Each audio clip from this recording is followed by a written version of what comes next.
बाबा अब पहले से स्वस्थ हैं। जो एक बहुत बड़ा खतरा मंडरा रहा था उनके ऊपर, चिराग पासवान से उनकी मुलाकात हुई थी। उसके तुरंत बाद जब वो बाहर निकले हैं और एयरपोर्ट से आगे बढ़े हैं, उसी दौरान उन्हें एक पैनिक अटैक, कार्डियक अटैक जिसे कहा जा सकता है, वो हुआ है। तो यदि नीतीश नहीं लड़ते हैं, तब तो कोई समस्या ही सामने नहीं आएगी। आरसीपी सिंह को भेजा गया था उत्तर प्रदेश। नीतीश इस यात्रा से आएंगे तो दो बड़ी चुनौतियां नीतीश कुमार के पास है। बिहार में तो हारे ही, दिल्ली हारे ही, बंगालो हार जाइएगा, वहां भी कहिएगा कि वोटें चोरी हुआ है। ना ये केस कर रहे हैं, ना ये सड़कों पर आंदोलन कर रहे हैं। सम्राट चौधरी भी लगातार यात्रा में उनके साथ है। ओरमा ग्रुप, जो सोचता है वो करता है। आपके अपने सपनों का आशियाना। नमस्कार, मैं दीपक। भारत लाइव देख रहे हैं आप। देखिए, ये हमारा खास कार्यक्रम गेम बड़ा है। जी, आपको बता दें कि ये तो आप देख ही रहे हैं कि नीतीश कुमार इस बार 16वीं यात्रा पर जो है वो निकल चुके हैं, यानी कि समृद्धि यात्रा। एक तरफ नीतीश कुमार यात्रा पर निकले हैं और दूसरी तरफ तेजस्वी यादव जो है उन्होंने बैठक बुला ली थी। लगातार ये खबरें चल रही थी कि नीतीश कुमार जब 16वीं यात्रा पे निकले हैं तो तेजस्वी यादव जो है वो अपनी रणनीति जो है उन्होंने तेज कर ली है। आपने एक तस्वीर भी देखी होगी उस बैठक की, जिसके बाद चर्चाएं तेज हो गई थी, क्योंकि तेजस्वी यादव के बगल में संजय यादव नहीं बल्कि मीसा भारती दिखा दे रही थी और अभय कुशवाहा। लेकिन ये तो एक तरफ की चर्चा है, लेकिन नीतीश कुमार की चर्चा फिर से तेज क्यों हो गई है? आपने ये भी देखा है कि किस प्रकार से नीतीश कुमार आज सुबह सुबह ही लॉकुस मिशन के द्वारा दही चूड़ा जो भोज रखा गया था उसमें पहुंचे थे, अपने लोगों से उनकी मुलाकात हुई। अपने लोगों का तो अर्थ आप समझते ही हैं बेहतर तरीके से कि कौन है उनके अपने लोग। इसको लेकर भी चर्चाएं तेज हो गई। सब मुद्दे पर बातचीत करने के लिए हमारे साथ हमारे पॉलिटिकल डॉक्टर नमन मिश्रा सर मौजूद है। बहुत स्वागत है सर आपका। Thank you so much. Sir, Nitish Kumar तो लगातार यात्रा करते ही हैं, ये बातें देखने को मिलती है बिहार में। इस बार 16वीं यात्रा पे हैं, समृद्धि यात्रा में। विपक्ष एक तरफ कह रही कि दुर्गति यात्रा है, लेकिन नीतीश कुमार के और सत्ता पक्ष के हिसाब से ये समृद्धि यात्रा है। जी, लेकिन नीतीश कुमार के इस यात्रा के कई मायने निकाले जा रहे हैं। आप इस यात्रा को कैसे देखते हैं? देखिए, सबसे पहले तो कई दर्शकों का मुझे लगातार जो फ़ोन आ रहा है, तो मैं ये बता दूँ कि बाबा अब पहले से स्वस्थ हैं। जो एक बहुत बड़ा खतरा मंडरा रहा था उनके ऊपर, आपको सभी को पता है कि लोक जनशक्ति पार्टी जो रामविलास है, उसके दही चूड़ा के कार्यक्रम के दौरान जब बाबा गए थे, चिराग पासवान से उनकी मुलाकात हुई थी। उसके तुरंत बाद जब वो बाहर निकले हैं और एयरपोर्ट से आगे बढ़े हैं, उसी दौरान उन्हें एक पैनिक अटैक, कार्डियक अटैक जिसे कहा जा सकता है, वो हुआ है। जिसे मेडिकल टर्म्स में वीटी कहा जाता है, वेंट्रिकुलर ट्रैंक्विलाइजेशन। अब इस ये चूँकि उनको पहले से भी ये बीमारी है और इस वजह से कई बार ठंड में और विशेष परिस्थितियों में ये बीमारी जानलेवा हो जाती है। और इसके इसी रिकरेंट एपिसोड्स के साथ उनको हम लोगों ने भर्ती कराया था। सिम्पटम्स हमें देखते ही समझ में आ गया था, वो चल नहीं पा रहे थे, सांस लेने में दिक्कत हो रही थी, खांसी लगातार हो रहा था और उनका हार्ट रेट 200 से ऊपर था। आर्टेरियल फाइब्रिलेशन एक बहुत खतरनाक बीमारी है, लेकिन अगर इसे सुरक्षित और अ, समझ कर चला जाए तो किसी की भी जान बचाई जा सकती है। तो हमने उनको तुरंत ही हॉस्पिटल में भर्ती कराया। 24 घंटे का बड़ा क्रिटिकल एक दौर रहता है जब वो एपिसोड चलता है उनके साथ तो। और कहीं न कहीं कुशल डॉक्टरों के निगरानी में उनका इलाज हुआ और अब वो जो एक बहुत बड़ा डर था उससे बाहर निकल चुके हैं। अ, खुशी की बात ये है कि उन्हें हम घर भी वापस लेकर आ चुके हैं। जी। लेकिन अभी भी डॉक्टरों की निगरानी लगातार जारी है। घर पर ही डॉक्टर आकर उन्हें देख रहे हैं हर दूसरे घंटे और हम उम्मीद यही करते हैं, महादेव की कृपा है जिस तरह से रही है, आगे भी वो स्वस्थ रहें। तो अगर आप में से किसी को भी अगर इस तरह की कोई सिम्पटम्स होते हैं तो प्लीज़ उसे इग्नोर नहीं किया जाएगा। ठंड के शुरुआत में और ठंड के जाने के दौरान इस तरह के पेशेंट्स को खास तौर पे दिक्कत होती है और ये कभी भी जानलेवा हो सकता है, इसलिए प्लीज़ डोंट इग्नोर। खास तौर पे अगर आपके घर में 50 साल से अधिक उम्र के लोग हैं, इस तरह की किसी बीमारी से पीड़ित हैं, तो बिल्कुल भी रिस्क नहीं लेना चाहिए। खैर, आपने जो सवाल पूछा, नीतीश कुमार के संदर्भ में आपने सवाल पूछा कि अपनी यात्रा पर हैं वो। देखिए, नीतीश ही यात्रा पर नहीं है, बल्कि नीतीश कुमार के साथ-साथ पूरा सरकारी महकमा भी यात्रा पर है। बिल्कुल। अ, सम्राट चौधरी भी लगातार यात्रा में उनके साथ हैं। हमने एक नया चेहरा भी देखा, मनीष वर्मा का, वो भी उनके साथ यात्रा पर नज़र आए। इस दौरान नीतीश कुमार के करीबी कई लोगों को हमने देखा उनके साथ यात्रा करते हुए। नीतीश जब भी यात्रा पर जाते हैं, निश्चित ही एक बड़ा उलटफेर बिहार की राजनीति में होता रहा है। बिल्कुल।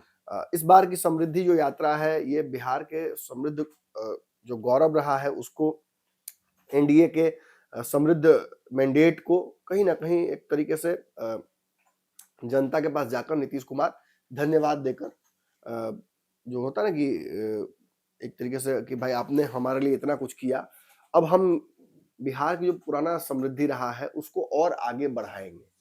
क्योंकि देखिए जो प्लान्स बना रखी हैं सरकार ने आने वाले 5 साल के लिए, चाहे 2 करोड़ के आसपास रोजगार हो या इंडस्ट्रियलाइजेशन हो या विभिन्न प्रकार के बड़े फैक्ट्रियां को सेट करने का काम हो, कई 6 लेन 8 लेन प्रोजेक्ट्स बनने वाले हैं जो कि बिहार के इस कोने से उस कोने पर 4 बड़े प्रोजेक्ट्स तो कम से कम हाईवे ऐसे नेशनल हाईवेज बनने जा रहे हैं जो कि बिहार के आवागमन को और सुदृढ़ करने वाले हैं।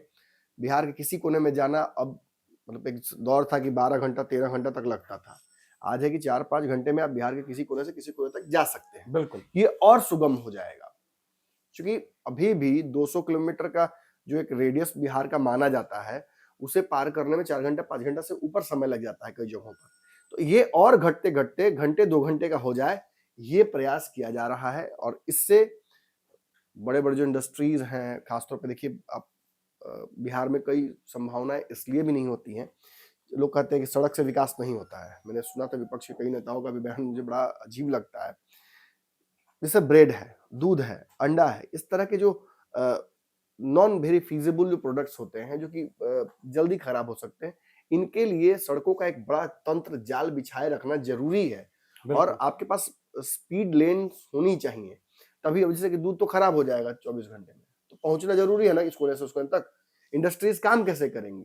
आपका चीज प्लांट अगर है पूर्णिया में और आपका दूध का मेजर कैपिटल पटना में हो रहा है, तो पटना का दूध पूर्णिया कैसे पहुंचेगा?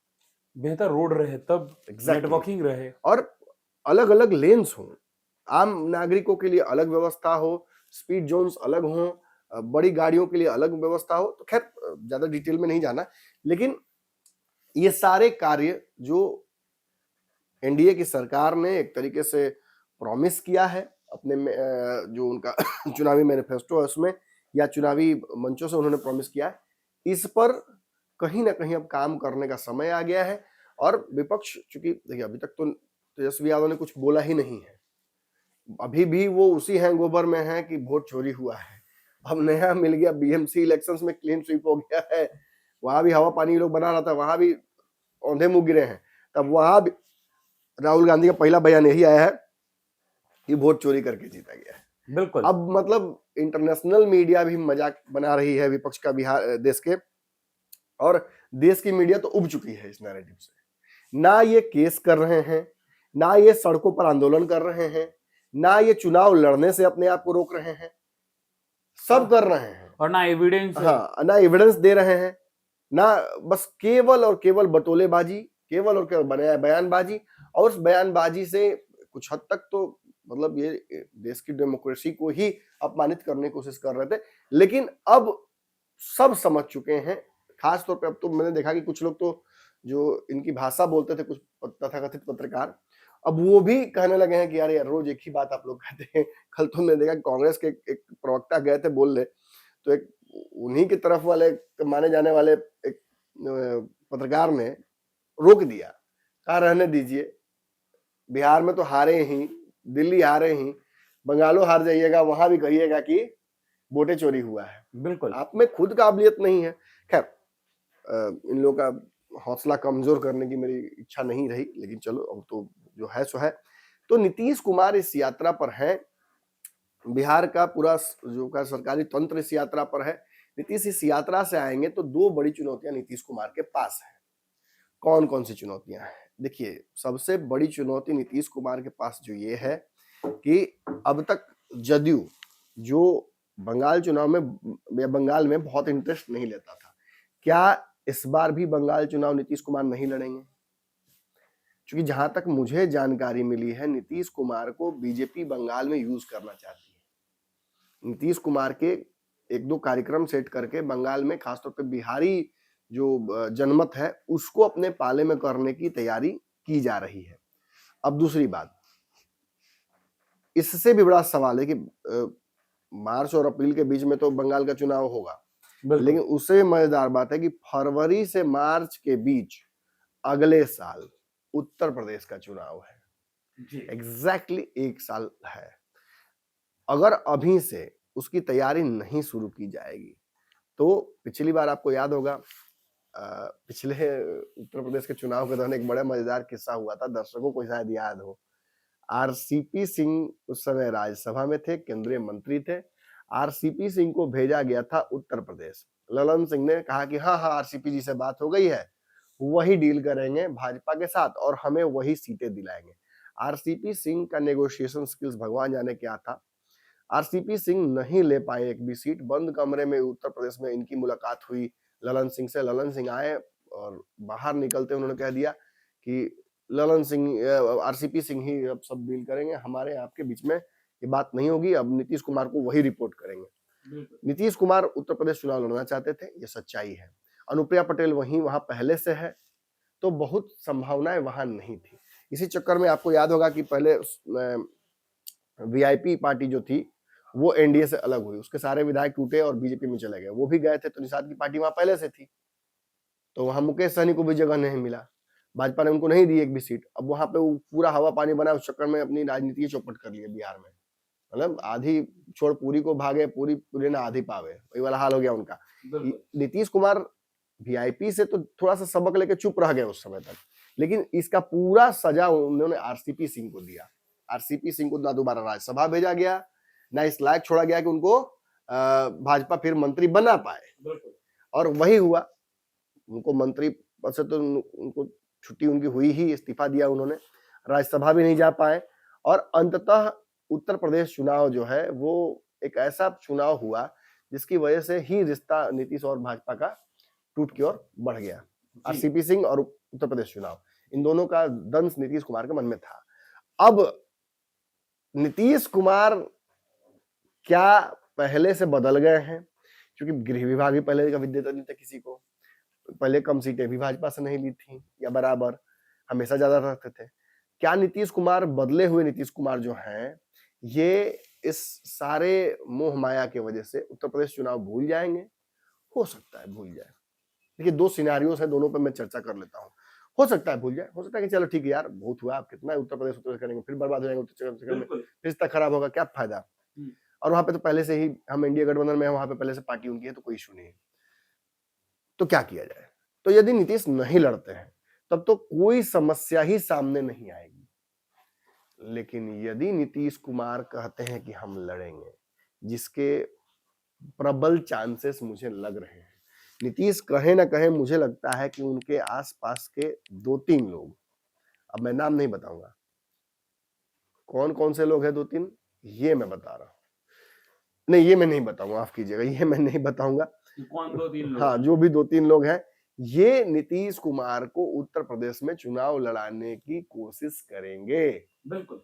और नीतीश यदि हाँ कह देते हैं कि हाँ लड़ना है, जिसके मैं फिर बोलूं संभावनाएं ज्यादा है, तो फिर एक नई समस्या अपने आप में उत्पन्न होगी कि नीतीश कुमार को उत्तर प्रदेश में कितनी सीटें भाजपा देगी, कौन सी सीटें नीतीश कुमार मांग रहे हैं, और वहीं से शुरू होगा एक नया खेल। अब देखिए पेच क्या है कि नीतीश पिछली बार कितनी सीटें मांग रहे थे, मुझे जो जानकारी मिली थी पिछली बार 22 से 50 सीटों के बीच में तैयारी थी उत्तर प्रदेश में। लेकिन अंत तक ये जो अंदर की खबर निकली थी कि 8 से 12 सीटें आरसीपी सिंह को मात्र कही गई थी। आरसीपी सिंह कहते हैं कि मैंने नीतीश कुमार को पहले दिन ही कह दिया था बात करके भाजपा से, ऊपर नेतृत्व से, अमित शाह से, नड्डा से, कि हमें सीटें चाहिए। तो नड्डा और अमित शाह ने मना कर दिया था कि नहीं, उत्तर प्रदेश में हम आपको सीट नहीं दे पाएंगे, हमारे यहाँ पे पहले से सहयोगी एक है जो आपके समाज और पार्टी को मतलब जो सिस्टम है, उस सिस्टम जो मतलब फिट बैठता है, तो अपना दल जो है उसकी बात मैं कर रहा हूँ। तो उन्होंने कहा नहीं ठीक है, नहीं मिलेगा। आरसीपी सिंह कहते हैं कि मैंने मीडिया को क्यों बताऊं, मैंने ललन सिंह को भी बताना जरूरी नहीं समझा, मैंने नीतीश को ये बात बता दी थी, और ललन सिंह को इस बात का बुरा ये लग रहा था कि अध्यक्ष हम हैं, आई हमको बता ही नहीं रहे, और भाजपा हमसे नेगोशिएट कर नहीं रही है। हालांकि भाजपा ने बाद में रिश्ते ललन सिंह से सुधार लिए हैं, और आज ललन सिंह कोशिश करेंगे कि नीतीश कुमार 1-2 सीट हो तो मान जाए, नहीं है लड़े, ज्यादा दिमाग नहीं लगाया जाए उत्तर प्रदेश में ताकि विवाद उत्पन्न न हो। लेकिन नीतीश कुमार बहुत महत्वपूर्ण है। बिहार की सरकार और केंद्र में भी मोदी सरकार दोनों आज नीतीश कुमार के विधायक और सांसदों के भरोसे ही बनी हुई है। बिल्कुल। तो नीतीश अगर चाह देंगे या कोई उनसे चाहवा देगा उनकी पार्टी का, जो वो 2-3 लोग मैं बोल रहा हूं, तो फिर उत्तर प्रदेश में चुनाव लड़ने की स्थिति उत्पन्न हो जाएगी और फिर ये सीट नेगोशिएट करने की जिम्मेदारी किसके मिलेगी? संजय झा जी को। जो अभी राष्ट्रीय कार्यकारी अध्यक्ष हैं एग्जैक्टली जदयू के। बहुत मुश्किल होगा। आरसीपी सिंह इसी पेच में फंस कर और फेंका गए। और अब देखिए इसको क्या बोला जाए, इसको कोइंसिडेंस ही कहिएगा कि पिछले चुनाव में पार्टी से निकाले गए थे और इस चुनाव में चर्चा ये हो रही है कि जदयू में वापसी हो सकती है आरसीपी सिंह की। यार will discuss this in a different episode, but ये विडंबना ही है, ये अजूबा ही है कि एक चुनाव में उत्तर प्रदेश के वो निकले और एक चुनाव में वापसी की बात हो रही है। आएंगे कि नहीं मुझे पता, लेकिन नीतीश कुमार यदि 8-10 सीटें भी मांग देते हैं, मैं दावे से कहता हूं 8-10 सीटें भाजपा नहीं देगी। लेकिन नीतीश के पास तो वो तंत्र है जिससे खेल कर सकते हैं नीतीश कुमार। वही तो पेच है। देखिए अब यहाँ पे मैं फिर बोल दूं, यहाँ भी 2 सिचुएशन अराइज हो रहा है। अब नीतीश कुमार मान लेते हैं 8-10 सीटें मांग लेते हैं, संजय झा को ये दे दिया था अल्टीमेटम कि जाइए लेके आइए, हमको लड़ना है। अब संजय झा जाएंगे, मुझे पूरा यकीन है कि उनको उतनी सीटें तो नहीं मिल पाएंगी। मुझे लगता है कि शायद 1-2 सीट भी भाजपा कहेगी क्यों लड़िएगा, क्या जरूरत है, अब बिहार में है, बिहार में अच्छा काम हो रहा है, आप कर वहीं फोकस रखिए। तो उस स्थिति में जब जदयू लड़ने की बात करेगी तो 2 सिचुएशन सामने आएंगे। पहला, एनडीए छोड़ो, चुनाव लड़ो। एनडीए छोड़ो, बिहार की सरकार तुरंत गिर जाएगी, एक वैकल्पिक सरकार की व्यवस्था शुरू हो जाएगी। नीतीश कुमार वाला वही 6+3+9+2+25+ IP+PP BP SP हो जाएगा। खैर जो हो, एक तो सिनारियो ये बनता है। दूसरा सिनारियो जो है वो भी यही कहता है कि नीतीश एनडीए छोड़े, ना देश में ना बिहार में, केवल उत्तर प्रदेश में। उत्तर प्रदेश में फ्रेंडली फाइट के लिए नीतीश कुमार की पार्टी उतर जाए। हालांकि मैं आपको बता दूं ये बात कि नीतीश कुमार की राजनीति ऐसी रही है कालांतर में कि पिछली बार भी फ्रेंडली फाइट की ऑप्शंस को खुला रखा था बीजेपी ने। बीजेपी ने कहा था कि आप यदि चाहें तो आप उत्तर प्रदेश में लड़ सकते हैं चुनाव, अपना उम्मीदवार आप चेक कर सकते हैं, कोई दिक्कत नहीं है। लेकिन नीतीश कुमार कभी फ्रेंडली फाइट के पक्ष में नहीं रहते हैं। वो गठबंधन के तहत ही चुनाव लड़ने के इच्छुक रहते हैं, चाहे इधर से लड़े या उधर से लड़े। अब यहाँ एक नया दो दुविधाएं उत्पन्न होती है। नीतीश कुमार गठबंधन के बाहर जाकर चुनाव लड़ेंगे तो पहला क्लॉज ऑटोमेटिकली मीट हो जाता है कि वो केवल उत्तर प्रदेश में ही गठबंधन नहीं तोड़ पाएंगे, बल्कि टूटेगा तो पूरे देश भर में टूट सकता है। अब यही समस्या, चूंकि ये समस्या 1 साल बाद की है, लेकिन आपको ये बता दूं कि जैसे ही नीतीश कुमार अपने समृद्धि यात्रा से वापस आएंगे, पहली बैठक उत्तर प्रदेश और बंगाल चुनाव को लेकर एक साथ। पार्टी के इंटरनल सोर्सेस कहते हैं कि ये मीटिंग प्रस्तावित है। संजय झा इसी मीटिंग को लेकर ज्यादा चिंतित हैं, उनका दिमाग काम नहीं कर रहा है। मनीष वर्मा जो हैं वो चाहते हैं कि पार्टी सब जगह चुनाव लड़े। कुर्मी जो कुशवाहा जाति के लोग हैं उत्तर प्रदेश में भी नीतीश कुमार को अपना नेता मानते हैं। इनफैक्ट देश भर में नीतीश कुमार को कुर्मी कुशवाहा की जाति के बहुत बड़े नेता के तौर पर माना जाता है। अब ये अलग बात है कि नीतीश कुमार को कभी उतना बड़ा होराइजन मिला नहीं, बिहार तक ही बेचारे सीमित रह गए और एक बार केंद्रीय मंत्री ही बने थे तो इस्तीफा उन्होंने दे दिया था। आइडियोलॉजिकली बड़ा तगड़ा रहे हैं। हाँ, तो अब ये वाला जो पेच है ना, मुझे लगता है कि नीतीश जानबूझकर भाजपा से रिश्ता तो खराब नहीं करेंगे, लेकिन ये उत्तर प्रदेश और बंगाल चुनाव ये एक बहुत तगड़ा पॉइंटर पेच फंसाने वाला है। और जो लोग अभी नीतीश कुमार के भाजपा के साथ गठबंधन से बहुत खुश नहीं है जदयू में, वो पक्का इसमें और थोड़ा सा आग लगाने की कोशिश करेंगे। तो फिर मैं कहूँ जैसे बहुत सारी खबरें मेरी होती है, वैसे ही ये खबर भी ये भविष्य की समस्याओं को लेकर खबर है, लेकिन बहुत निकट भविष्य। तो आप देख रहे थे हमारा खास कार्यक्रम गेम बड़ा है। अब देखने वाला समय में ये देखना कितना दिलचस्प होगा कि क्या नीतीश कुमार के हाथ में जो तंत्र है, नीतीश कुमार उसका इस्तेमाल करेंगे या नीतीश कुमार अपने आप को रोक कर बिहार में सीमित रख लेंगे। फिलहाल इस खबर में इतना ही। बने रहिए भारत लाइव के साथ। धन्यवाद।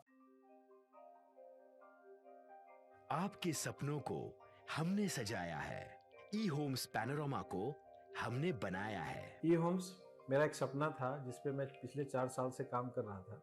हमने जो बनाया है वो सबने है माना। ई होम्स पैनोरमा में हो आपका भी आशियाना। और फाइनली हमने 2021 में इस प्रोजेक्ट को लॉन्च किया। बहुत लोग अप्रिशिएट कर रहे हैं कि पूर्णिया जैसे शहर में, बिहार के, एक तो बिहार की बात करें उसमें भी पूर्णिया जैसे छोटे जगह में इस तरह का लाइफस्टाइल देना, ये सुन के हम लोगों को बहुत अच्छा लगता है। ई होम्स में हमने कुछ और भी किया है, जैसे हम जिस जगह में रह रहे हैं हमारे फैमिली सिक्योर हो, उनको सिक्योरिटी का ध्यान में रखा है। आपकी सुविधा और सुरक्षा आपके लिए खास है, ये आपका विश्वास है। इसमें आर्टिफिशियल इंटेलिजेंस का 7 लेयर सिक्योरिटी का हमने इस्तेमाल किया है। लस ग्रीन कैंपस को बनाया है। यदि हमारा बाउंड्री वाल है तो वो वर्टिकल गार्डन है। ये जितनी भी फैसिलिटी होता है एक इंटरनेशनल टाउनशिप में ई होम्स है, ये हम लोग विश्वास नहीं कर पा रहे हैं। जो भी हमारे मित्र दोस्त या जो भी हमारे बाहर के बाहर आते हैं तो हम लोगों को बहुत अच्छा सुनने को मिलता है और बहुत अच्छा क्रेडिट मिल रहा है। वो सारा हमने सिर्फ एक बिल्डिंग नहीं बनाया, हमें एक बहुत अच्छा लाइफस्टाइल दिया ई होम्स में, और मेरा एक सपना था जिसको मैं आज फुलफिल होते हुए देख रहा हूँ। ये आपका आवास है। ई होम्स पैनोरमा में अब आपका निवास है। E homes panorama, luxurious lifestyle redefined. Panorama group, जो सोचता है वो करता है। अगर ये वीडियो पसंद आई और वह बिहार के राजनीति और बिहारियत से सरोकार रखेनी तो सब्सक्राइब बटन दबा के चैनल के सब्सक्राइब कर ली। ओजे एगो घंटी बा, ओकरा बटन दबा देला से कुल सटीक और मारक खबर रुआ मुफ्त में मिल जाई। अगर रुआ पत्रकारिता के हमनी के नया प्रयोग में सहयोग कर चाहतानी तो ज्वाइन बटन दबा दी। पेटीएम नंबर नोट कर ली 9386816700।